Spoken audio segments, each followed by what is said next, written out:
What is up? Good morning and welcome to WireTapped, Club Fantasy's weekly waiver wire show. Did you survive the bipocalypse? 6 teams off, players still getting hurt. We move into week 9. Sorry, losing my mind.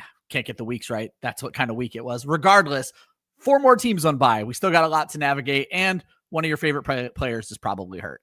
Let's talk about the waivers.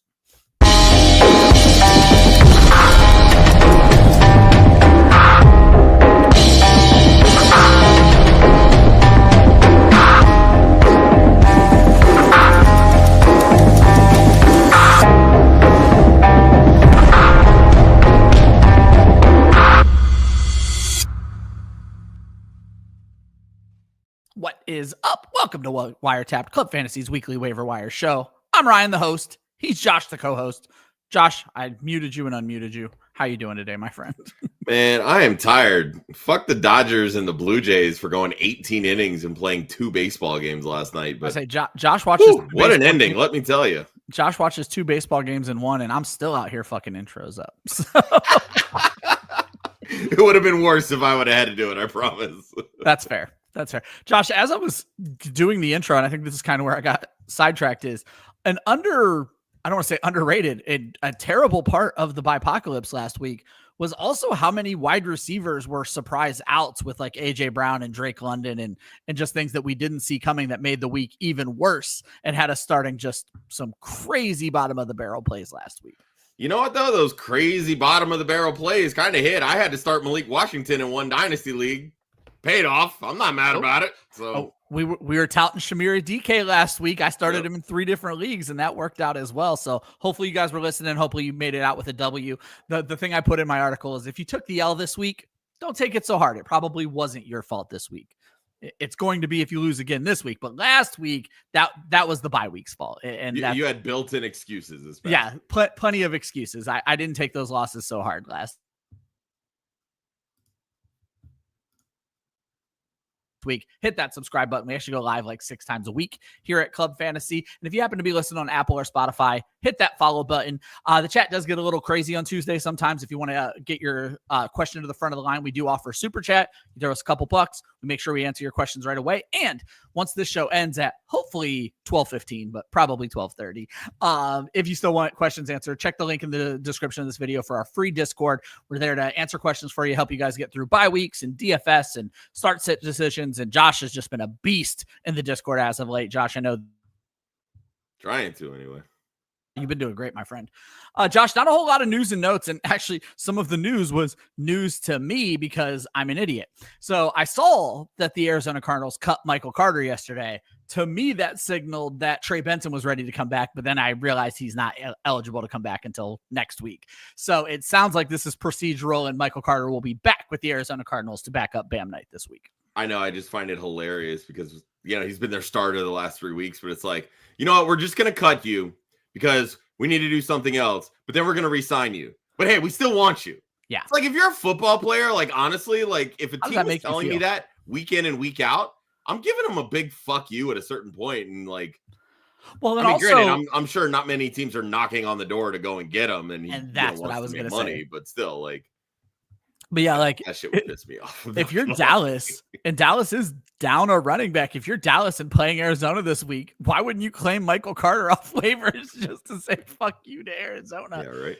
That would be pretty funny. More on that situation coming up as we get to the waivers. No questions yet this morning, folks. We do answer every single question on this show. If you want to drop them in the chat, we'll answer your can I drop this guy questions. Should I pick this guy up questions? We'll try to answer start sit questions. Tuesdays are always hard, but we always answer them. So Josh, let's kick this show off with my top 5 waiver ads. This article drops every Tuesday on clubfantasyffl.com. I'm always able to get it out before this show starts. Last week, and for 3 consecutive weeks, the thumbnail of this show and of my article has smashed. Last week, it was Rondé Gadsden, who appears to be the truth, but even Shamiri DK got the job done. This week, I'm putting all my hopes on Troy Frankin. He is my number 1 waiver ad this week. Number 2 is Tyrone Tracy. Number 3, Tyjae Spears. Number 4, Kayshon Boutte. And number 5, Josh Downs. Josh, we spent a lot of time on Troy Franklin on yesterday's show, mainly because Troy Franklin took all the spotlight away from Cortland Sutton, which helped one of my bets hit this past week. But you brought up, I think, the revelation of certainly for me of the week. And that is that Troy Franklin only has 2 fewer targets than Courtland Sutton on the season right now. Yeah, he's running mainly out of the slot, which again, Sean Payton, that he will do those types of things. The production's there. I mean, it's been rather inconsistent. I think he's wide receiver 38 on the season in points per game. Courtland Sutton at 23, I believe. Yeah. So there's definitely a big discrepancy despite how close they are in targets. But Troy Franklin has 1 fewer touchdown than Courtland Sutton. Sutton's just putting up more yards. But again, like with someone with Troy Franklin's athletic ability, they haven't been stretching the field as much with him, which I think is a little concerning. But given his size, they're using him more out of the slot, so it makes some sense when you factor in that. But this was my only issue, Ryan, with you putting him as the top claim. He gets Houston this week. Do you really want to start him against Houston? It's a rough defense. There's no denying it. Here's the issue. And Josh, we've run into this numerous times throughout this season, though. When you look at the claims overall, honestly, it's not that great of a claim environment right now. We've gotten to a point, certainly at running back, because the 2 running backs I mentioned were damn near the only 2 I was going to be able to put on the show sheet, because the running backs at 50% rostered right now are ugly. You could make an argument, Josh, and let's have this discussion, because I did put Franklin first because he was the wide receiver 1 last week. And again, 100% makes sense from that perspective. Yeah. Should Kayshon Boutte have been the number 1? I'm not putting Tyrone Tracy 1 for all the reasons we'll probably talk about shortly. And folks, just so you're aware, we do see all the questions. We will answer every question. Just let us finish this segment up. But Josh, is Kayshon Boutte the better fantasy ad? I feel like in standard leagues, he certainly is. Yeah, when you look at how many touchdowns he scored, sure, 100%. I would also argue he's on a better offense. Drake May is the truth. I don't know that. We've been talking about Boutte now for half the season. I mean, seriously, we've literally been telling you, pick up Kayshon Boutte. Well, I was going to say, I wrote in the article, it's been a roller coaster. After 2 weeks, it looked like he was a must add, but then he kind of disappeared for 4 weeks. So yeah, there was definitely some hiccups. I mean, it didn't, from weeks 2 to 5, he literally did not have more than 3 targets. After just straight up smashing in week 1 with 8 targets, 6 catches, 103 yards. But these last 3 weeks, I mean, still, you're not looking at more than 5 targets. He's not being hyper targeted by any means. 93 yards, 55 yards, 75 yards, 4 touchdowns in 3 weeks. He's the guy that they're looking at when they need that big splash play. And Drake May he's doing the damn thing. He's driving the train in this offense. Yeah. No, I think that's absolutely fair. And you know what, Josh, I'm going to jump into some of these questions. Everyone's talking. We'll get to, I saw your question, cool guy. We'll get to Tracy in a second. But Josh, let's throw our buddy Marvin, who didn't really have a question, but chimes in agreeing with you. He desperately needs wide receiver help in a league. He's going to throw in Troy Franklin on his waiver list, but everybody's afraid of that Houston defense, as they damn well should be. My only thing with the Houston defense, and again, they've been great. How deep can their corners really go? The number 1 corner is going to be on Courtland Sutton still. I think Franklin still could be okay against this defense. Yeah, he could definitely be okay, but I mean, you're talking about Jalen Petrie, who covers the slot for Houston, and he's arguably been the best slot defender in the NFL this season. So that's a lot of the reason why I don't feel comfortable with Troy Franklin this week. Now, again, you're going to get a lot more of your players back this week. There are still 4 teams on a bye. So it's not near as bad as week 8 when we had 6, but you still have some solid contributors. You're missing AJ Brown again. You're missing Devonta Smith. You're missing who I know there's the other ones. Damn it, I just had the list. Well, Emeka Buka, Tez Johnson, who was a big pickup. Yep. I mean, you're not starting any Browns or Jets at wide receiver. Well, I think Garrett Wilson, but you've been without Garrett Wilson. So. Exactly. So, there's still options that are missing, not to mention all the other injuries at the wide receiver position. And because Franklin was the wide receiver 1, people are like, oh, I got to start that guy. That is the biggest detriment to fantasy football players when they pay attention what the person did last week it's going to happen again. No, it doesn't always happen again, folks. And one thing I'll say, Troy Franklin was rostered in most of my leagues because I like Troy Franklin. Yeah. And I did start him in a lot of leagues this week because it was the Dallas defense, obviously. And you had to. Exactly. And then I just want to kind of get a temperature check before we move on to Tyrone Tracy, Josh. Brian Thomas Jr.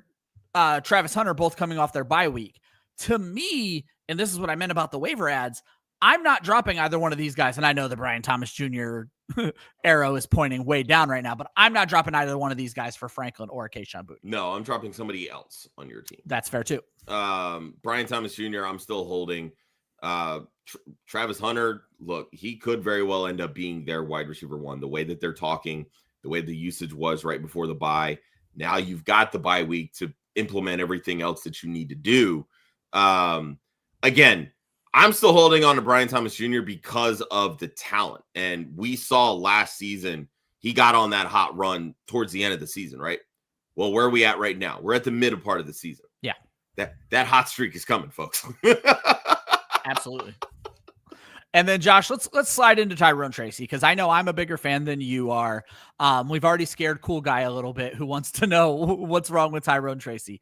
And Josh, the one thing I wanted to make very clear in my article is just go into this wide-eyed. Tyrone Tracy is not Cam Scatterbo, and that is not what he is going to come in and do. But Cool Guy brings up that Tracy was a decent running back last season, and I agree and wrote this in the article. This is a much better version of this offense, and that's why I do think Tracy needs to be rostered everywhere. But when you look at what Tyrone Tracy has done this year, and by that I guess I could say what he hasn't done this year, that is why you have to temper expectations. Exactly. And that was kind of my whole premise. Like, he was solid last season, right? He was an RB2. He helped you win games, and for some, maybe even a championship. Yeah. But this team, quote, believed in him so much that they drafted somebody else. Yep.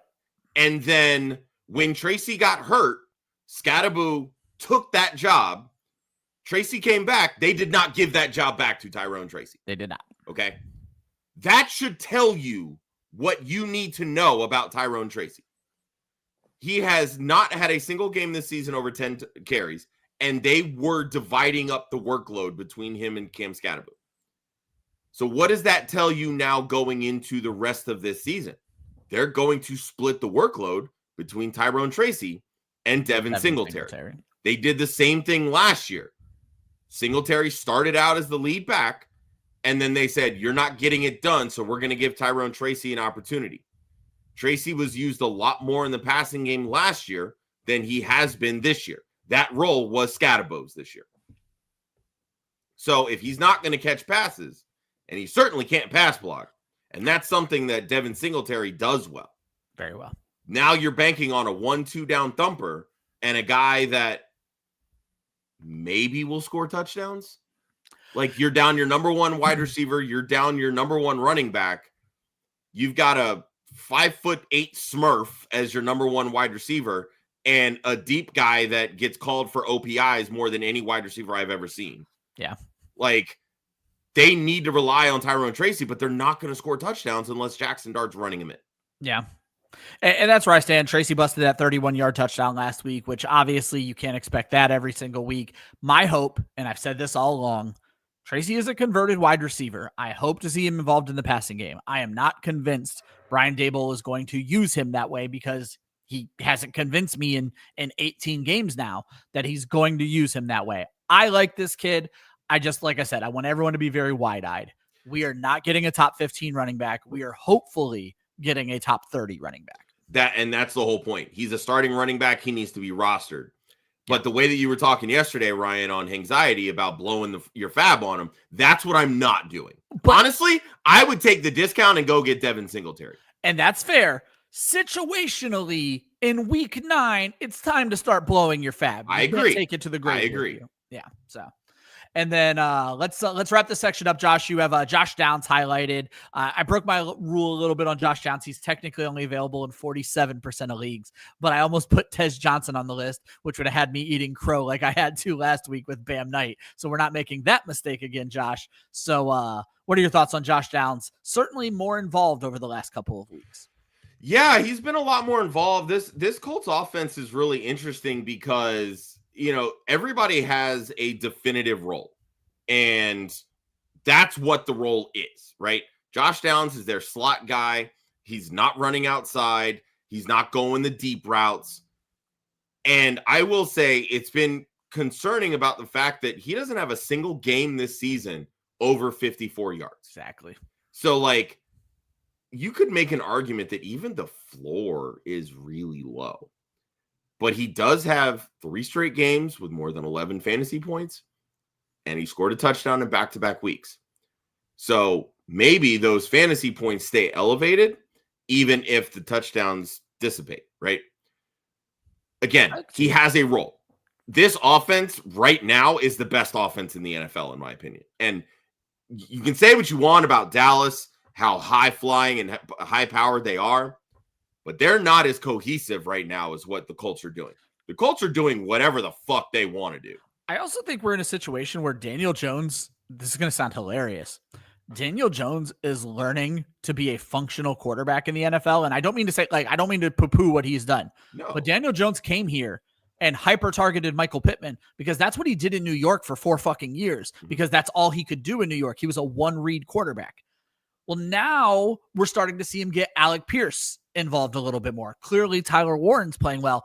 I feel like Josh Downs is now the third receiver that's coming along, where Daniel Jones is like, oh, wait, I can use this guy as well. And I feel like as the season moves on, obviously this is Jonathan Taylor's offense, but passing offense, this is Michael Pittman. But I do think Josh Downs can have some certainly PPR value down the stretch. Yeah, PPR value is kind of where it's at for me with him. But honestly, the point of the field where he operates, that's Tyler Warren's realm. Yeah. And that was my biggest worry with Josh Downs, was people were hyping him up this offseason, hyper targets, this and that, Michael Pittman's washed, blah, blah, blah. Pittman's role was always the X. He's the guy that's going to see this offense. Yeah, he just had a quarterback who could use it. He's the big, and he's been the moneymaker this year. He's been that top target. Josh Downs is a slot guy, plain and simple. That's all he is. Well, when you draft a tight end, what area of the field do they typically operate? It's Big not slot. down the field as an X. Yeah. It's in the middle of the field. You're not going to have 2 guys that operate in the same realm that are consistent with it. Yeah. So it was always going to be one or the other for me. I wonder how many teams, I'm running through in my head, and there's only one I can think of, that have a good tight end and a good slot guy. And Kansas City's the only one I can think of, but that's because you got Patrick fucking Mahomes, and Rashee Rice does a little bit of everything. He's not just a slot guy. So yeah, but he's also a really low ADOT guy. So slot guy. But again, not every team has Mahomes. And so, Josh, the questions are piling up. Those are the top 5 folks. Troy Franklin, Tyrone Tracy, Tyjae Spears, Kayshon Boutte, Josh Downs. If you want more on those guys, there's a full article at clubfantasyffl.com. Before we get into questions, I'll remind everybody 4 teams on bye this week: the Browns, the Jets, the Eagles, and the Buccaneers. As I always do, watch your cuts tomorrow. There could be people who cut players from those 4 teams that should not be cut, and those are easy ads for you come Thursday. So just keep an eye on those. Let's dive into the chat. We got plenty. Cool guy back over on Twitch. Should we trade Javonte Williams for Travis Etienne and George Pickens, or Tyrone Tracy and George Pickens, or Tyler Warren and Ladd McConkey? He's a little worried about getting that one done. What's that? Jalen Warren. Oh, Jalen Warren. Sorry. Jalen, he literally wrote Jalen. Jalen Warren or Ladd McConkey. He's where he couldn't get that one done. Josh, you actually took a Javonte Williams question yesterday and said, maybe we just don't move off of Javonte Williams. I think that last one, Warren and McConkey, is interesting. The fact that this person also has CD Lamb has me thinking I'm not going to go after the Pickens trades necessarily unless I'm in desperate need of a wide receiver. Yeah, I was going to say getting Etienne and Pickens for Williams, honestly, if I'm doing one of those, that would be the one that I would lean towards. Okay. I don't love it. But also too, and that was before I got to, I also have CD Lamb. I don't want Pickens and CD Lamb on the same team. Yeah, they're both good, but I'm not doing it. So would you not do it for Warren and Ladd then, Josh? We're starting to see Ladd emerge, but again, Warren and Ladd, I think that would be the one that I would target of these 3, 100%. Yeah, and I'm only doing this if I'm in desperate need of a wide receiver. Javonte Williams is going to keep falling in the end zone, Josh. And CeeDee Lamb is going to be fine. Like, don't freak out because he didn't score a touchdown. Like, he still had over 14 fantasy points. Yeah, I don't take that as what cool guys doing. It could be, and maybe you're right, but I don't take that as what they're doing. I'm guessing they need wide receiver 2 help. At the end of the day, you don't trade running back ones. Plain and simple. There's that too, and the kid looks good. Plain and simple. We're all happy to see Javonte Williams succeed. Marcus had a couple of questions. I got the one in because it was relevant to our top 5. Those same receivers, Josh, BTJ Hunter, Kamani Vidal, Tyrone Tracy, Tyjae Spears, or Bam Knight. Again, not making these moves. No, not at all. Yeah, I now let me throw something out, Josh, because we've been talking about this for a couple of weeks now. What if he's 2-5? Or 2-6 now. Well, if you're 2-6, don't drop those guys just to help the rest of the league out. What if he's 3-5, Josh, and needs a shakeup at running back? At that point, maybe do you try to at least trade him for the first half of the week? Well, yeah, I'm trading him, but again, like, can you? So many leagues have these like 2-day trade deals, exactly, with vetoes and things like that. So like, you may not be able to get it through by the time waivers run, even if you are able to trade, BTJ or Hunter for running back help. Yeah. I mean, truthfully, at the end of the day, what would be BTJ's value for a running back? Probably Kamani Vidal. Like, let's be honest here, right? Like, I hate to say that, but that's probably what the scales in a pretty normal redraft league might be. Yeah, because BTJ hasn't done anything, and you're just banking on name value and the hope that you get something. But Vidal isn't going to be the starter for much longer. The one thing I'll throw out, and I know this sucks, Marcus, you got to give it one more week because they're coming off their bye. See what they've installed this week. I know that sucks, but I would hold for now. And then Marcus has one more drop question. Dobbins for Harvey. And obviously Harvey showed the juice this week. But don't forget, Dobbins went over 100 yards yet again. Don't make that drop. We're not dropping Dobbins for Harvey. Now, Harvey did what he did on 6 touches. Let's remember that. 6 touches. And one of the touchdowns was a super long touchdown. Yeah. So. Trone picked up Bam Knight yesterday, just traded Bam and Fannin for Debo. Good Lord, you're hustling out here, Trone. Also has Goddard and Henry at tight end, so he didn't need Fannin. Jaden Daniels is the QB. Wide receivers are now Nico, Olave, Devonta. I don't know if there was a follow-up to this or you're just out here bragging about your hustling skills because you picked up a waiver wire guy and moved him immediately for Debo. Obviously, it was a quiet night for Debo, Josh. We need to get Jaden Daniels back to see a functional version of this Washington offense. Yeah, this Washington offense is in shambles. I have that note a little bit later here, but yeah, I mean, look, Debo's going to be okay once Daniels comes back. We saw Terry McLaurin getting in the end zone. Debo almost got himself in the end zone. I think it was like 2 plays before that. Yeah. Yeah, I mean, you don't need Fannin, obviously. Goddard is basically took all of Mark Andrews' powers and is just being the touchdown the touchdown king at the tight end position. Yeah. Hunter Henry is Hunter Henry. Yeah, and Fannon's on a bye, so you upgrade from Bam Knight to Debo. Yeah, I'll do that all day. Yep, I think it's a good move. And again, I'm not even the biggest Debo guy, but like that's a good depth move right there. Yep. YouTube is doing your @ signs now, so I don't know if this is a new person or not. Third Eye, I don't remember the name before. If you're Might new, be welcome Fantasy to the show. Sports. Oh, okay. Oh, it probably is. I see the big green F there. Okay. Well, there you go. But welcome back, I guess. Rest of the season, Josh, Tracy, Spears, Marks, or Benson. I think this is a great question. This is a show that has been tepid on Woody Marks. I don't think you can wait on Trey Benson. I think I'm going Tracy out of this situation, Josh, just because he's the starter. It's Woody Marks for me in PPR. Is it? I thought it might be. You have been more in on Marks than I have. Yeah. Rest of season, it's Marks, Benson, Tracy, Spears for me. That's how. And I was close to saying that exact same thing, just because rest of season, I think Benson's going to come in here. Is if Benson comes out of this injury healthy, the fact that Benson is available in 53% of leagues right now, I think I don't want to call him a league winner, but I feel like he has that kind of upside. So, yeah. Yeah, and let's also remember, too, like Tyrone Tracy did what he did last year with Malik Neighbors in the lineup. he doesn't have a deep threat at wide receiver. He's going to be facing some stacked boxes. He's going to face some stacked boxes, and he's not that good. I'm just telling you. Caleb, another great question. Tracy Sharbs or JCM? Josh, I'm at my wit's end with Mr. Bill at this point. Of this group, I'm going to go Tyrone Tracy. I mean, if we're talking like this week, probably who does Seattle play? Seattle's got a good matchup. I'd probably go Charbonnet this week. But if we're talking about rest of season, it's still Bill for me. He's going to look a lot. Yeah. So they play each other. Bill's going to look a lot different once Jaden Daniels comes back.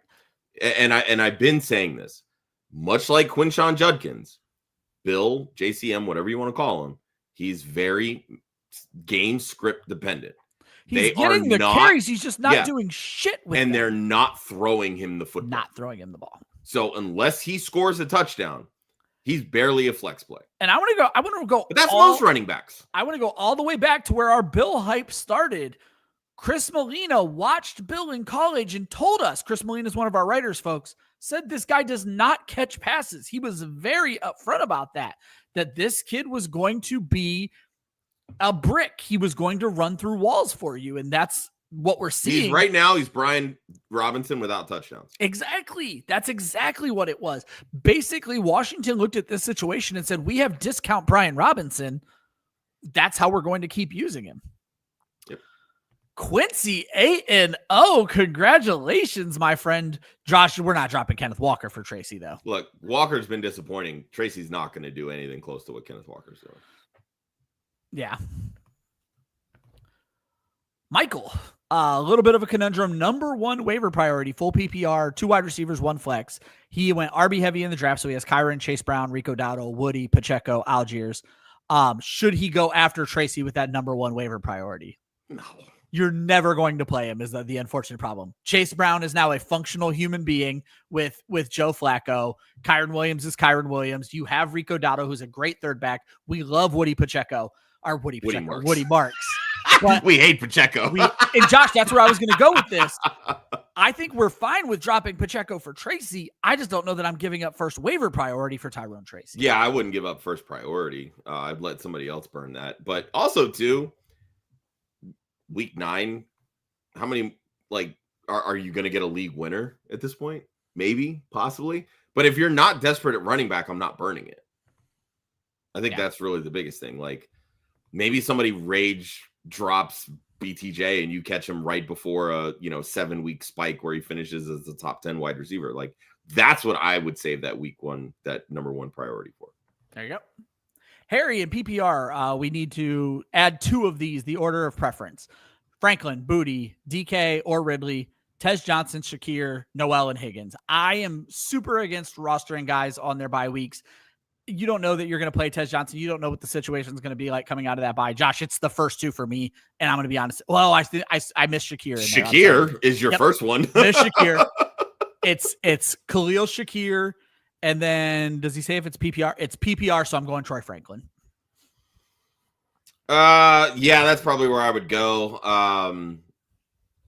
We'll talk a little bit more about DK and Ridley a little bit later, but they're basically the same. It's just DK's doing it better than Ridley. So for DK, what managers of Shamir DK need is the Titans to move off of Calvin Ridley at the trade deadline. 100%. Because once Calvin Ridley comes back, Shamir DK is back on your waiver wire. And Josh has been saying this for a while, that DK is playing the Ridley role. And hilariously, he is playing it far better than Calvin Ridley played it the first half of the season. 100%.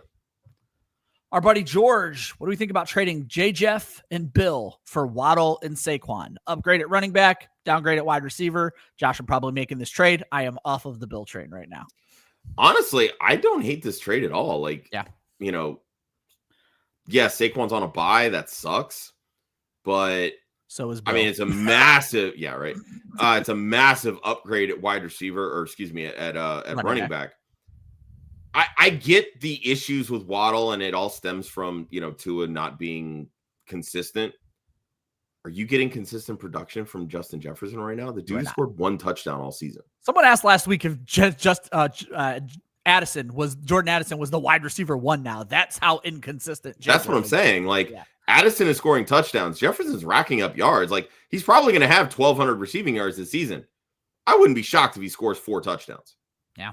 Like, that's not the Justin Jefferson that we know. Like, you're hanging on to name value. And you're getting McCarthy back now, which could blow this whole thing up. And that could very well sink the ship even more, quite honestly, because, you know, Carson went, and that's probably what we should have put in the news and notes segment, that Carson went to IR. Good season.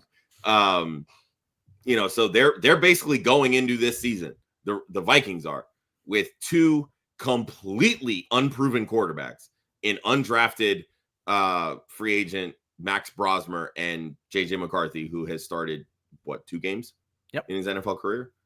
Like, you should be legitimately worried about Justin Jefferson going forward. Index the Sus last week went with Mooney instead of Franklin, and I loved Index's next comment. It was mistakes were made. That's your team name in one league. I have a dynasty team named Mistakes Were Made. However, since Traylon Burks was employed, I am 2-0, and I'm 100% praising the gods that Traylon Burks is. You might be redefining locker room guy on your fantasy team right now. Traylon Burks, baby. If you have no wins right now, I urge you, go add Traylon Burks. See what happens. I bet you win this week. I'm just saying. Don't start him. My God, don't start him. He's still on a practice squad. Go add him to your team. Locker room guy, Traylon Burks. He'll fight a hog for you. Skywalker, can Derrick Henry finish in the RB1 range, top 12? So let's start with that one. Josh, we talked about this. I was hesitant to call him top 5 last week, but I said top 15. I don't think it's a stretch to say he could be a top 12 guy rest of season. So. Yeah, I mean, once you get Lamar back, the dynamic of that offense changes 100%. I mean, he's going to open up running lanes for Derrick Henry. They've made a concerted effort to try to get him more involved. He's just not a PPR guy, so he needs 10-plus touchdowns, plain and simple. Yeah. And then Kittle or Gadsden rest of season is a tough one, Josh. It's not a choice I want to make. I don't think you can just flat out pivot to Kittle, but if I'm choosing between these two right now, Josh, it's a Rondé Gadsden. Kind of has to be. I mean, ride the hot hand. I'm telling you, I'm still a little hesitant with Gadsden just because once Hampton comes back. But look, genie's out of the bottle. Yeah, Use the name value to trade Kittle and get something back. Like that. That's how you win in fantasy. Plain and simple. Okay with that, because I'm good. The one water I'm going to pour on this, and Josh, I did this to you yesterday. I think this San Francisco offense will be better. I'm not even a big Brock Purdy guy. I think this offense will be 100% is going to be more better. on schedule. Yeah. Yeah. 100% is going to be better once Purdy comes back. But again, they still don't have any fucking wide receivers. Like all they have to do is key in on stopping McCaffrey and Kittle. Like their wide receivers aren't doing shit. Josh catching a little praise from the chat. Told our buddy Quincy, Lamar was not going to play. JD5 was not going to play. Go get Justin Fields, and Justin Fields comes through. Josh's biggest sweat prediction of the week, because, again, it was hard to say Justin Fields, but Josh, you got that one right. I mean, I'll take a win where I can get it, but shit, kudos, Quincy, because that would have been rough. But honestly, like, who else were you going to start that has that kind of upside? There just isn't anybody. So, yeah, kudos, man. Good job. Yep. This one's interesting, Josh, because if I'm understanding this question, this person can drop Caleb and get Emeka Egbuka. You have to do that no matter what happens. Like, I don't care. You can easily drop Caleb Williams. Yeah.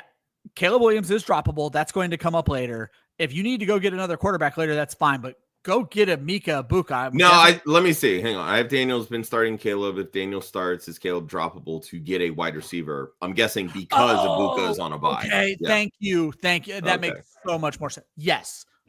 Caleb Williams is droppable to answer that question. Guys, I'm going to give the chat a break just a little bit. We're going to move on in the show a little bit. We'll be right back with you in just a bit. Every question will get answered. It always does. Our next session, we call it Waiving in the Kiddie Pool. We found out over the summer a lot of our listeners still play in 8-team leagues. That's what I thought we were dealing with that Emeka Egbuka being available. Josh created an 18 Club Fantasy League just to do research for this. So, Josh, talk to me about some of your favorable matchups for 8-team leagues this week, waiting in the kiddie pool. Yeah, last week, Jordan Love and Mason Taylor were available. I'll take that win. That'll work. Yeah, this week, again, it all boils down to playing matchups. At quarterback, Kyler Murray at Dallas, like, dude, if he can't do it against Dallas, like, he belongs on the waivers in 4-team leagues and 12-team and 14 league. Like, this is ridiculous. Sam Darnold gets Washington. We saw what Patrick Mahomes was able to do there this past Monday. Sam Darnold's been cooking, and JSN is his favorite target, and JSN is doing everything to everybody. So I love both those guys this week. And then I'll stick to the theme of just beating up on Dallas. Bam Knight, not somebody that I would normally go after. Tyrone Tracy is also available in 8-team leagues, but I don't love the matchup for him. Oh, Bam Knight is the matchup. Let's be clear. That's why I included him in my article last week, is for this Dallas matchup. Yeah, 100% there. And a sneaky play that I like, maybe we may not consider in smaller leagues, but the Chiefs tandem of Kareem Hunt and Brashad Smith against Buffalo. Buffalo just lost Ed Oliver to, I believe it was a biceps injury, and only played 3 games this season, his 3 sacks, but he's the basis of their run stuffing. This defense is not good at all. Like, don't let, Carolina scoring 9 points fool you. This is not a good defense. Yeah. The Chiefs are going to put up points. They have been doing it for the last, I'd say, 5 games or 4 games or whatever it's been. Brashard Smith is their pass catching guy, plain and simple. He's the guy that's on the field catching the passes for this team. Kareem Hunt, they're using in short yardage, scored 2 touchdowns on Monday. Honestly, he's the guy that I want in that backfield over Isaiah Pacheco. Pacheco belongs on waivers, people. Good matchup there for both those guys. I'll highlight Josh Downs as well. Pittsburgh, highest paid defense in the NFL, can't stop a nosebleed. Nope. May only see 50 receiving yards, but I think against that defense, there's a good chance that he scores a touchdown. And on the flip side, I like Jonnu Smith against Indy. Indy's defense is okay, but they will give up a lot of points to all positions. And a lot of it too is just they're playing prevent because their offense is scoring so many points. So much. They're winning, right? So like the defense can just kind of sit back and not break. Jonnu Smith, the way that Pittsburgh targets the tight end position, like, yeah, there you go. I think Jonnu's got a pretty decent matchup. And honestly, you could probably take a dart throw on Pat Freiermuth too. So yeah, I kind of lump the Pittsburgh tight ends together. Like whichever one's available, if you're streaming this week, just grab one of them. It's hard to predict who's going to score the touchdown, but one of them is likely to score the touchdown. I think those are all great calls. I love that we're moving to the Kansas City backups of their backfield, but it's such an interesting thing because we saw Kareem Hunt go off this week, and I use go off loosely, but he had a really solid week. So, well, like everybody was hanging on to, Pacheco scored a touchdown, in week 7. Cool. You know how many not great players score touchdowns on occasion? Like it happens, Yeah. You don't go out and grab the RB 47 off of waivers just because they found a touchdown. It's not worth it, folks. And again, I'll reiterate one of Josh's picks. Bam Knight has Dallas this week. Dallas, everybody who wants to go get RJ Harvey because of what they just saw Dallas do. Now, Bam Knight is more the J.K. Dobbins of this offense, but he has been their goal line back for 3 consecutive weeks now. I think found the end zone in 2 of those before the bye week. Bam Knight is high upside. I will have money on Bam Knight to score a touchdown this week. Dallas's defense makes bad red zone offenses look like the Kansas City Chiefs. Yeah. So let's be honest here.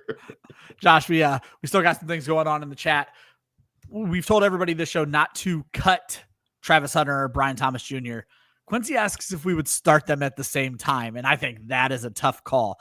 I think you pick one of them and go with a safer option to hedge your bet with your second wide receiver if you're able to do so. Yeah, that's kind of where I would go. This week, I would lean Travis Hunter. I'm going to follow the coach speak. They clearly want to get him more involved. I think he was up to 73% of the snaps on offense this past in week 7 before their bye week. They're slowly moving him more towards the offensive side, playing a little less defense. And again, you spend the second overall pick on him. You want to get your money's worth. He's going to make his money on offense. Ain't that the damn truth? Daniel, thanks for all the advice. Needs wide receiver help. Currently has Cortland Sutton, Terry McLaurin, Jawan Jennings, Khalil Shakir.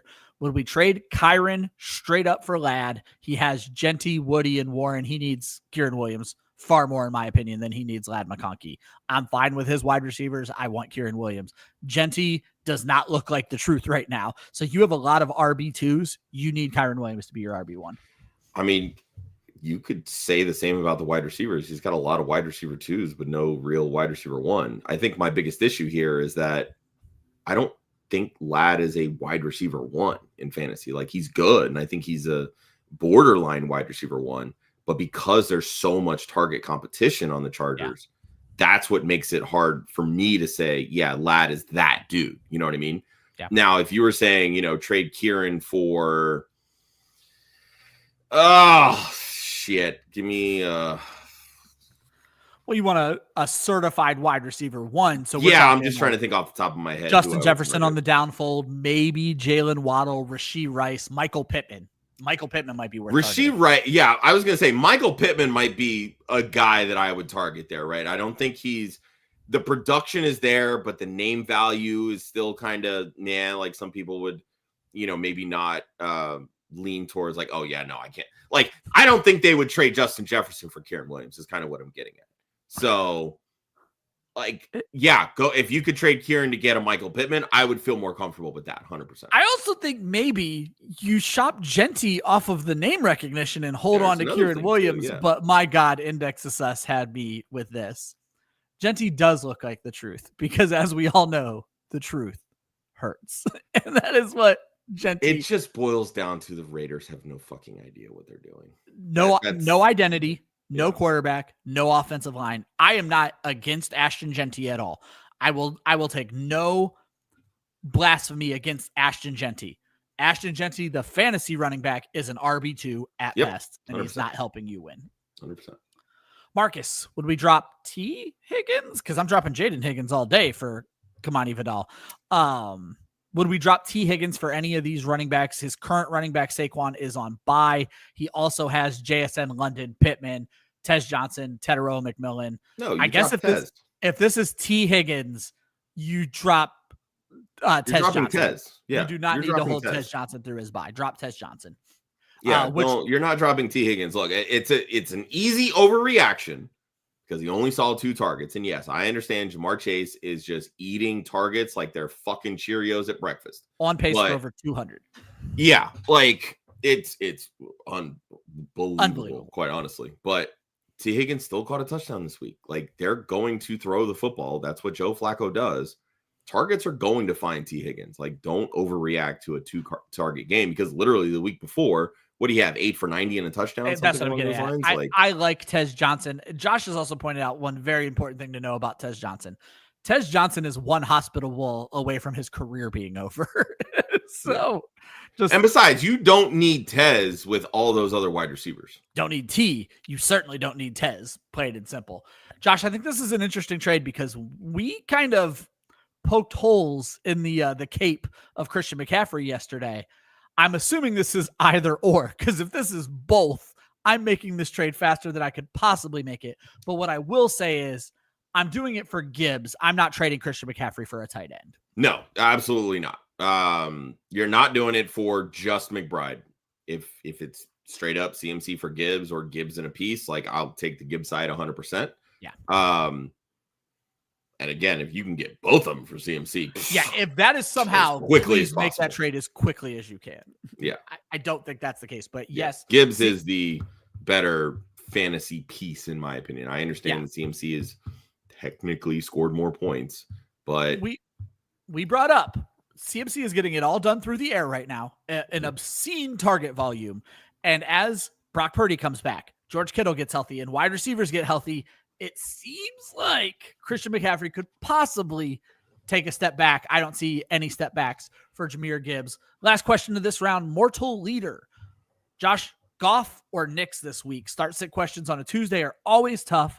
Goff is at home against the Minnesota Vikings. Knicks is on the road against that vaunted Houston Texans defense. Oh, it's Goff. He's at home. That's kind of where I stood too. I was looking at my rankings, and right now my first set of rankings is always my rough set of rankings. but I don't know how far I want to move Knicks down, but I have to move Goff up. It's a home game against Minnesota. And Minnesota's been giving up the deep ball. Don't be shocked at all if Jameson Williams breaks a couple big ones this week. And that was a big aspect, Josh, of me not putting Jameson Williams on the drop list this week. This could be if he can't do it against Minnesota this week, he's on the drop list 100%. Yeah. Which again, I've been saying now for a couple of weeks that like you can drop JMO if you absolutely need to. Like he's not he's a former, top draft pick, top 12 I think he was, but it's name value at this point. Like he's not producing. I'll remind everybody, we do this show every single Tuesday at 11 a.m. We go on for about an hour and a half. If you like what you're hearing, hit that like button. If you have any questions or anything, drop them in the comments. If you want to hear us again next week, hit that subscribe button. We go live about 6 times per week here at Club Fantasy. If you happen to be listening on Apple or Spotify, hit that follow button. We always appreciate it. And Josh will remind you one more time, you can join the Discord completely free. We answer questions all week long. You'll find the link in the chat right now and in the description of this video. As we move on to the main section of the show, Morris Code. This is going to help you crack the code to win your league. These are your 10 to 12 team waiver selections. I'm going to give you the big names. We're going to talk about whether we think you should be going after them or not. Josh, when we start with quarterbacks, I think the most 2 interesting names technically aren't even available in 50% of leagues right now, but they're available in a lot of leagues. And that is Kyler Murray and Brock Purdy, who should both, I think, be returning this week, and they both have great matchups. Your secondary options are Sam Darnold and Joe Flacco. I understand everybody's in love with Joe Flacco right now, Josh. I'm not ready to just hand my team over to him in a 10 or a 12 team league just yet. I think if Murray is back against that Dallas defense, I think he's a fun play this week. Yeah, I mean, Murray's the guy that you want 100%. His rushing ability, I mean, Marvin Harrison Jr., this is his big, comeback week. Honestly, don't be surprised if he's on the thumbnail on tomorrow's NPI. I'm just being honest. Yeah. And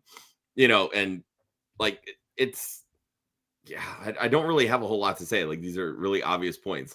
Just start these guys. You start anybody against Dallas, plain and simple. 100%. And that's kind of where Josh, I'm going to be honest, till we get to wide receiver, this whole list is kind of fucking boring. When we get to the running backs, it's names you've actually heard us mention throughout the show already. Kareem Hunt, Jeremy McNichols, Tyler Algier, Trey Benson, Bam Knight. On Trey Benson, you're trying to get a week ahead of the crowd.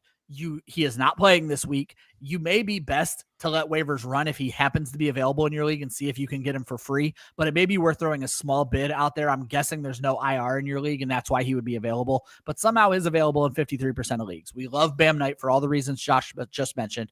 We've already talked about Kareem Hunt. Tyler Algier is very much a handcuff. I don't understand how he is not rostered by every Bijan Robinson manager. However, Josh, for everything we bitch that Mr. Bill does not do, Jeremy McNichols is catching balls for the Washington Commanders. Yeah, I mean, over his last 5 games, he has 17 targets. It's not anything to shake a stick at. It's only, a little over 3 targets per game. But 17, 8 rush attempts in those 5 games. That is a huge discrepancy and shows you the type of role that Jeremy McNichols has. Why is this important? Well, the Commanders are constantly trailing when Jaden Daniels is not in the football game. Absolutely. So what are they doing? They're throwing the football. When you're throwing the football, McNichols is on the field, plain and simple. That lends itself to flex upside. Now, I'm not rushing to start him. Let me preface this. But until Jaden Daniels comes back and until that Washington offense shows any sort of life or the 2024 version of this offense, McNichols should be on fantasy rosters as a deep waiver, like a bench ad kind of thing. Yeah. And desperate times call for desperate measures. Running backs are dropping like flies. Bye weeks are hitting us. Well, there's a chance that you may need to start him. The running back bye week is hitting this week. Yep. Saquon, Rashad White, Quinshon Judkins, and Breece Hall are all out. There's a chance people need running back help this week specifically. Agreed. Josh, when we move on to the wide receivers, these are names that not a lot of people want on their fantasy roster, but they are performing. And obviously, I know exactly where we're going with Shamiri DK. We'll talk about that in just a moment. Malik Washington, Alec Pierce, Darius Slayton, Trey Tucker, Christian Watson. Tucker coming off the bye. I know you've not been a big fan, Josh. I do think we're starting, and I love kind of targeting players coming off of the bye. Let's talk about DK, though, Josh, because I don't want to steal your point. I'm going to let you make it, but I think I know what you're going to say. Yeah, I mean, we've said it before, and I've said it all off season, heading into this season. DK plays the Calvin Ridley role. He is the Z in this offense. That's essentially what he was drafted for, that and his return skills. Right now, he's doing it better than Calvin Ridley. He had a 100%. touchdown 2 weeks ago, 93 yards this week. This is the fun part of this, right? Because I specifically was hyping up Manor at the beginning part of the season because he is the X in this offense. We know what Manor's role is. Mm-hmm. DK's role is very dependent on Calvin Ridley not being there. Both these guys saw 8 targets this past week. DK goes 7 for 93, Manor 4 for 52. They have very different roles, right? Absolutely. This team sucks, plain and simple. Yes. What do shitty teams do? They throw the football. You just got to hope they catch it. And right now, DK's catching his targets. Ridley was not. Manor's catching about 50%. As long as Ridley is out, DK has a role. That part. And he should be on your roster. The moment Ridley comes back, DK's on your bench and on your waiver wire. And I don't think DK is going to go away when Ridley comes back, but what I think is they're just going to kill each other value-wise. Like, they'll pilfer targets from each other 100%. Josh, my point with Malik Washington is in PPR leagues, he is this team's second wide receiver. You have no Darren Waller. This is a team, again, that is going to throw a lot. I think Malik Washington specifically in PPR leagues still has some value. I mean, is he the wide receiver too, or is that is it Devon Achane? I'm just saying. No, I mean, he is the third target in this offense, which, not anything to shake a stick at. 23 targets over the last 4 weeks. Only 36 receiving yards this past week. I mean, obviously you were bailed out by the touchdown, but I mean, it's not pretty. Like I said, I had to start him in one dynasty league because bye weeks, injuries, like shit just happens and you have to do what you got to do. And thankfully he came through. Now, if your league values return yardage, Malik Washington becomes very interesting because he's also a returner for Miami. But he's a desperation flex option in my opinion, 100%. Right? Because you never know what Tua you're getting either. Yeah. You might get the guy that throws 4 touchdowns. You might get the guy that throws 6 interceptions in 2 weeks. Yep. So it's about as Jekyll and Hyde as you can get. Yeah. And then as we finish it up with the tight ends, Josh, I got to be honest, the crowd is probably getting pissed at us yo-yoing on Juwan Johnson, but that's the nature of tight ends. He's been more involved these last couple of weeks, Josh. There is going to be a quarterback change. I think that's going to be interesting. The other 2 names I have on the list for 8 to 10 team or 10 to 12 team leagues at tight end, Theo Johnson and AJ Barner. And I'll quickly talk about Theo Johnson. Cam Scatabo going down. There is a correlation between running back targets and tight end targets. Everyone assumes this is going to go to Tyrone Tracy and Devin Singletary, but Theo Johnson has shown involvement in this offense, Josh. I would not be surprised to see his role expand with Cam Scatabo going down, certainly in the red zone. I was going to say, he's got plenty of games this season where he scored touchdowns. I know he had 2 against Philly 2 weeks ago. I mean, the targets should be there. I would not be surprised one bit if Theo Johnson finishes the season as a top 12 option at all. It would not surprise me. AJ Barner, look, he's a volume guy. You need the touchdowns.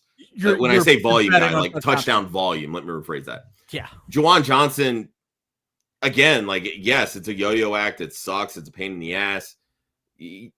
Again, just same thing with the Titans. The Saints offense sucks, plain and simple. Like, they're going to throw the football. We've seen Rashid Shaheed get more involved. If Tyler Shugg is named the starter going forward, like if they finally just pull the plug and they make that move, which it seems like they are going to do, Rashid Shaheed gets a lot more interesting because of that deep ball. Tyler Shugg has he can throw the deep ball, not necessarily accurately, but he can throw it. Yeah, we just got to hope. Juwan Johnson is more of that, seam stretcher at the tight end position. So then it becomes, can Shugg actually make the throw accurately?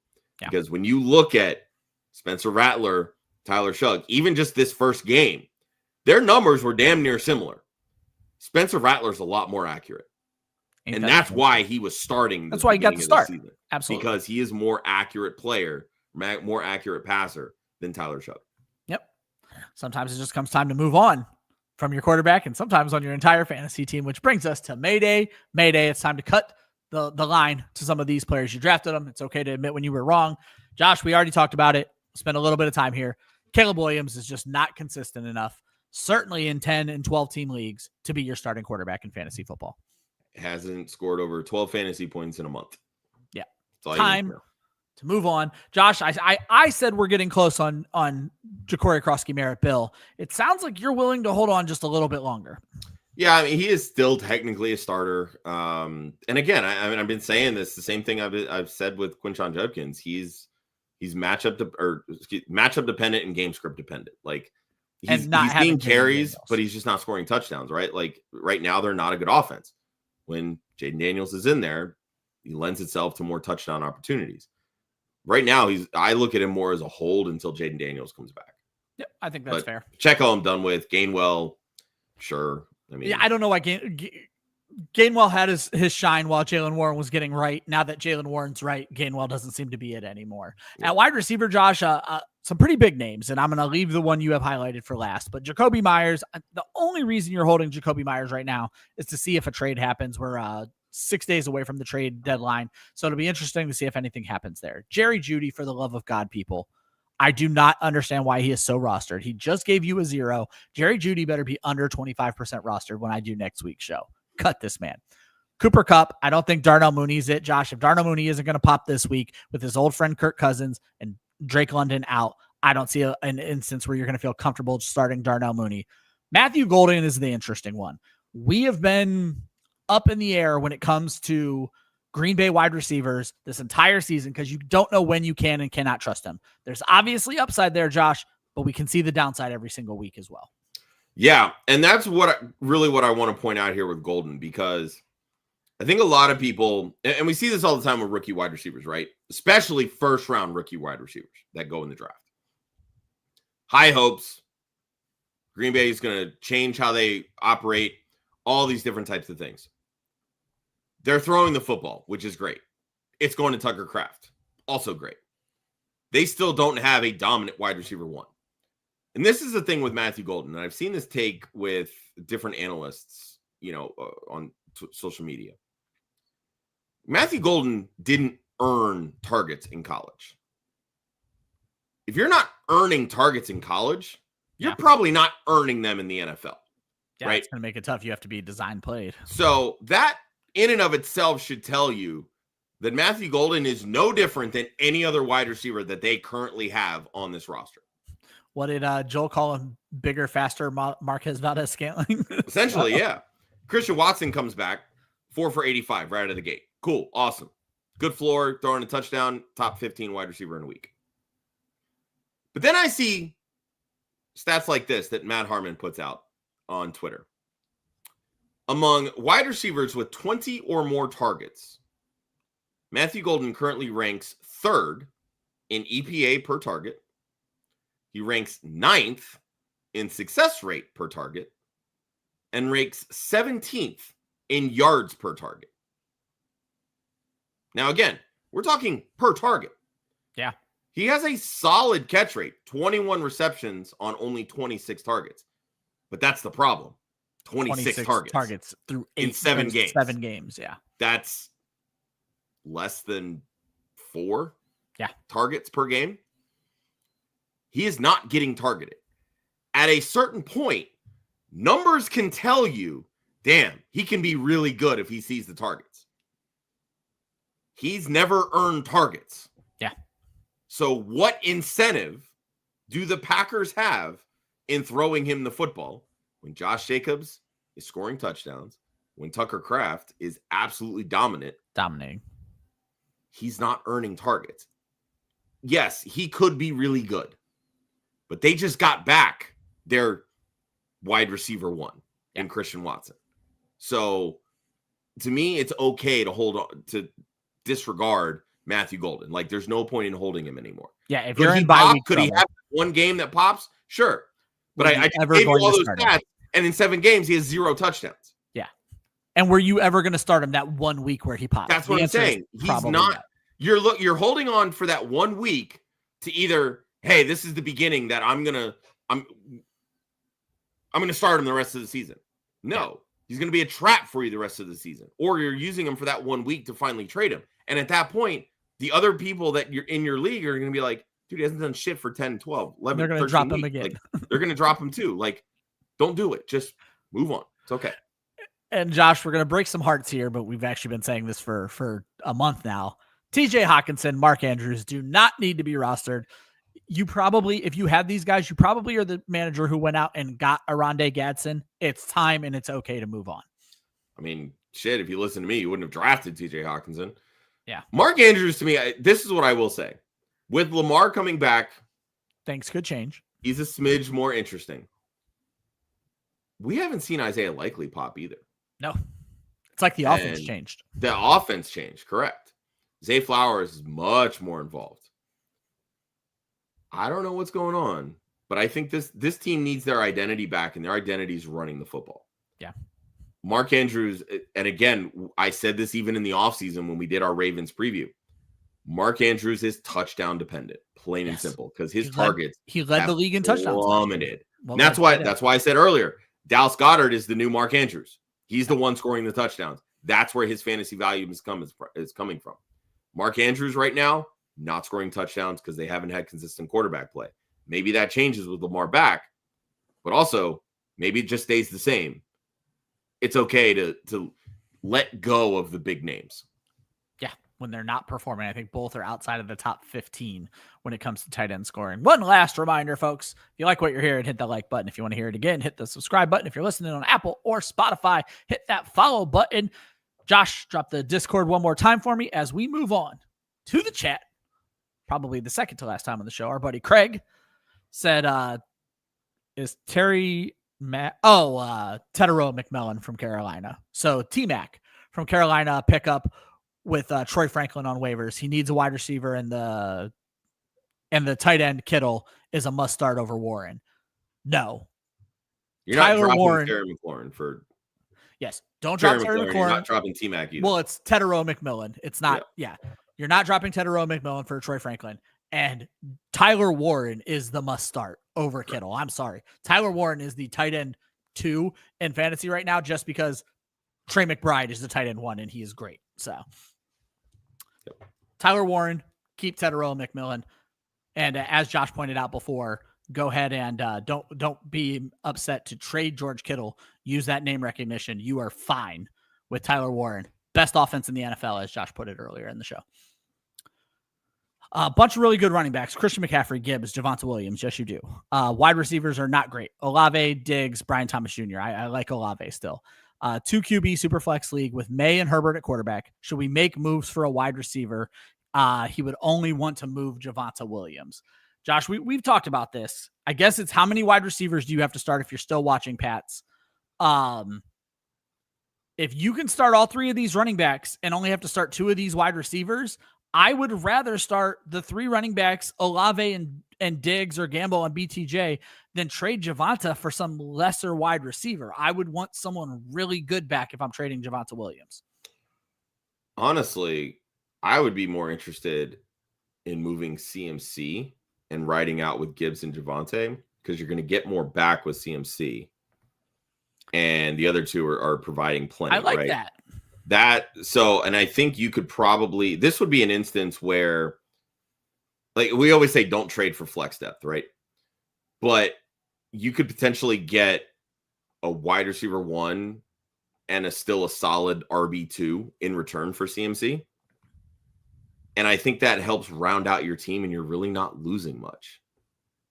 Just my personal opinion, right? Oh, I think it's a good call. And to Josh's point, CMC might be able to get you Devontae Adams plus, Justin Jefferson maybe plus, Jalen Waddle plus, Rashee Rice, the guys we were mentioning before, Michael Pittman plus. Javonte Williams may not get that. I don't think he's going to get that. Javonte Williams from Michael Pittman is an interesting trade thought to me. So, well, let's see if you could get for CMC, if you could get, let's say, Michael Pittman and Breece Hall all day. Make that trade all day on this specific team. Yeah. And that's what I'm saying. Like that to me helps you solidify your wide receiver position. You're not getting a massive drop off at running back. I mean, granted, look, it's a massive drop off. It's a massive drop off. There's no point. No way to. But you're able to start Pittman and only start Breece Hall when you have to because you're starting Gibbs and Javonte Williams. And then now, what happens if BTJ finally pops? Now you've got another trade piece. Yeah. You could move him or Diggs. Like it just creates more value with this team, in my opinion. The way I'll end this question is this, though. If you only need to start 2 wide receivers, I'm in no big rush to make this trade. Let the trade come to you. Make trades that you win. And what I mean by that is make offers where you're like, I want this. Don't force the trade. If you have to start 3 wide receivers, then maybe you force the trade. But if you only have to start 2, don't make a big deal out of it. My rankings are very preliminary, as I mentioned, but I'll drop my top 10, Josh. I think the Rams taking on the New Orleans Saints are the number 1 defense this week. Jags obviously had an ugly week before their bye, but they get Vegas. It is at Las Vegas. I don't love that, but they're my number 2. Seattle against Washington, Denver against Houston, Detroit against Minnesota, New England against Atlanta, Chargers against Tennessee, Houston against Denver. Green Bay at Carolina or versus Carolina is my 9 right now. They need to move up. They're probably a top 3 for me. And then the Colts against Pittsburgh. Aaron Rodgers is still turning the ball over. Those are my top 10, Josh. I like it. So full rankings are on the website right now, clubfantasyffl.com. I update my defensive rankings. I love defense. I update my defensive rankings 10 times a week. So keep an eye on those. Saturday, you'll get my my last rating that be up there for a little while. Atlanta ATL Outdoors said Bill is on the bench until Jaden Daniels returns. He's targeting Tracy, then Hunt on waivers. Josh, I think that's a good plan. Yeah. Yep.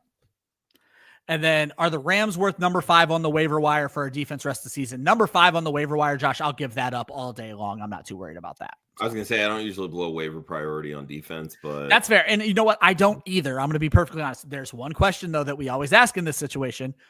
Is it rolling waivers? If you don't spend it this week, does it reset next week or can you move up? Because if you can move up, I would not blow waiver priority on a defense. Correct. I hope so, Mr. Kuhn. We've been talking about it for our MVR Kuhn. I said, Mr. I saw the MR. We think Trey Benson is going to be viable when he gets back from injury, Josh. I like this kid a lot. People smarter than us loved this kid coming out of the draft. This is his first opportunity. He didn't look bad before he got hurt. And I do think he wins his role back from the running backs that are currently on the roster with no issue. Well, let's be honest. He never lost the role. Those guys are scrubs. They're Jags through and through. Trey Benson was drafted to be the starter if anything ever happened to James Conner. It was just really unfortunate that the same thing happened to Benson after Conner goes down. Yep. We got ATL Outdoors again. Considering trading Pickens or Keenan Allen for a running back. He has ARSB as his guaranteed start every week. Swift is his current best running back. Who would we say is comparable to Pickens or Keenan Allen? Josh, Keenan Allen is so hit or miss, and I do think age is going to catch up with him. So if I'm looking to trade one of these two, it's Keenan Allen. I think interesting trade targets for Keenan Allen. I feel like the window closed on Chase Brown, unfortunately. Alvin Kamara, but he hasn't been great. David Montgomery, who is still technically a backup. I don't know that there's going to be a big wide trade market for Keenan Allen right now, Josh. I mean, potentially. I think he's still looked at as like the second option in that offense. I feel like QJ has been the one that's taken the bigger hit of the Chargers wide receivers at this point. I would hang on to Pickens. I mean, it's a better passing offense, which is hard to say because the Chargers are also very good. So this best running back comparable. I keep coming back to like Travis Etienne. I say, and Etienne coming off of his bye might be some value there. Like if I could get, I mean, you're probably not going to get Brees just because of the game that he just had. Yeah, but shoot your shot. Like try. I mean, maybe you get him. Maybe you can get Kieran coming off a bye. People may not be thinking about that. I feel like Jalen Warren's always a trade value. I don't think people value him well enough. I think he's a nice pickup. Even Judkins. Yeah. I mean, that'd be that's one kind of the range. Plus, people are worried about injury with Judkins, and I don't think they should be. So go get J.K. Dobbins. Yeah. R.J. Harvey goes for 3 touchdowns. People are asking if they should drop Dobbins. Like, he's a forgotten man right now. Like, I would trade Keenan Allen for J.K. Dobbins, no problem. Yep. Josh, let's wrap up the last segment of this show, and then we will finish up with audience questions as we always do. We call it Deep Sea Diving. We've talked 8 teams. We've talked 10. We've talked 12. My home league happens to be a 14-team league. These are the kind of players you might be starting in a 14 that you may not be starting elsewhere. At quarterback, you're looking for Aaron Rodgers, Trevor Lawrence. They're still out there in a bunch of leagues. You're playing for floor there, and Trevor Lawrence has that great matchup against the Raiders this week. At running back, Samaje Perine looked really good this week. Not a ton of touches. Obviously, it was a weird kind of game, but still probably worth an ad. Ollie Gordon, very similar situation. Dylan Sampson. Quinshon Judkins did pick up that shoulder injury. I think he's going to be fine, but the touches and certainly the receptions went to Dylan Sampson after that. The Browns are a bad team. They're going to be throwing a lot. Kyle Monangai did not rebound the way people thought he was going to rebound, but I still think he's worth an ad. Justice Hill had a terrible week because they were winning and Derrick Henry was more involved. I still think he's worth an ad. Josh mentioned Devin Singletary, who's probably the best of this bunch. And as Josh mentioned, in 10 to 12 team leagues, Josh, you view Devin Singletary as a guy who may be worth an ad anyway, as the discount Tyrone Tracy. Roman Wilson, first big game as a pro. They desperately need a second wide receiver in Pittsburgh. He could be an interesting ad in deep leagues. Josh, I had a fun little exercise. I had a feeling, and we saw a few questions today about the Houston wide receivers. The one thing I will remind everybody about the Houston wide receivers is Nico Collins is likely to be back. Christian Kirk is likely to be back.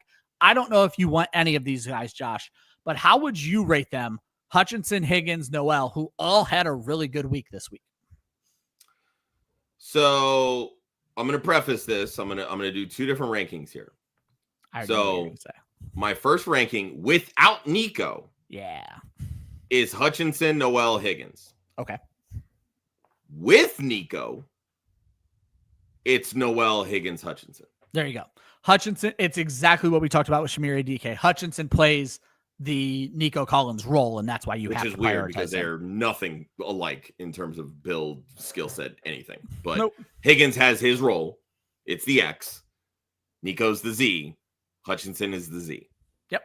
As Josh pointed out, Elik Maynor did have 8 targets again this past week. I think he's still viable. Kendrick Bourne, I just don't see him going away anytime soon. I think he has kind of taken over what we thought Juwan Jennings was going to be. The Pittsburgh tight ends, Jonnu Smith, Pat Freiermuth, always good for a touchdown. Noah Fant has a role in this offense now that Joe Flacco's taken over. And Dalton Schultz didn't pop this week the way we wanted him to, but he is still seeing targets. Josh, any thoughts on those deep guys before we finish up with the chat? No, Dalton Schultz cost me some money this week, so I'm a little bit. Yeah. I'm rage dropping him everywhere except Scott Fishbowl. he did not live up to tight end week hype. That's for damn sure. Josh, let's get out of here with the last round of chat questions. AT Outdoor says, oh, never mind. That's just me not unstarring a question. So, Josh asking a question of another Josh. Rachaad White, Laporta, and Brian Thomas Jr. for Gibbs and Tracy. I'm making this trade as quickly as I can. Yeah, get the Gibbs side. Yeah. This show is certainly the left half of this show is a very anti-Rachaad White half of the show. Sam Laporta is way too hit or miss, and we've been talking about dropping Brian Thomas Jr., not necessarily. You're getting Jahmyr Gibbs. You win this trade mightily. Yeah, Rachaad White is going to go back to nothing once he's already Bucky Irving comes back, and he hasn't been doing shit since the last couple of weeks anyway. Laporta's a startable tight end, but honestly, he's very easily replaceable. Brian Thomas Jr. hasn't really popped. So for me, this trade is basically BTJ and Laporta for Gibbs, and I'm doing that all day. And I don't care that you have Amon-Ra St. Brown. You just survived the bye week. You are getting 2 pieces of a great offense, long and short. And MVR asks, thoughts on JT and Sutton for Saquon and Amon-Ra St. Brown. You are not trading Jonathan Taylor. I don't care that you're getting Amon-Ra St. Brown back. I don't care that you're getting Saquon back. You are not trading Jonathan Taylor, plain and simple. Jonathan Taylor is going to win you your league. Do not trade Jonathan Taylor. Folks, that wraps up the show. Appreciate you guys riding with us for this entire show. We will be live again tonight. And by we, I mean Club Fantasy, not necessarily us. It is our Women of Fantasy Football partnership, Sideline Banter with Sam Holt and Derek Tate. They go live every Tuesday at 10 p.m. That is going to be your first preview of week 9. If you want to see me and Josh again, that's going to be tomorrow night at 9 o'clock for no pun intended. And then this show is every single Wednesday at 11 a.m. We appreciate you guys riding with us. Hope you have a wonderful time putting those waiver claims in. Good luck. Hope it all works out for you. We'll see you next week.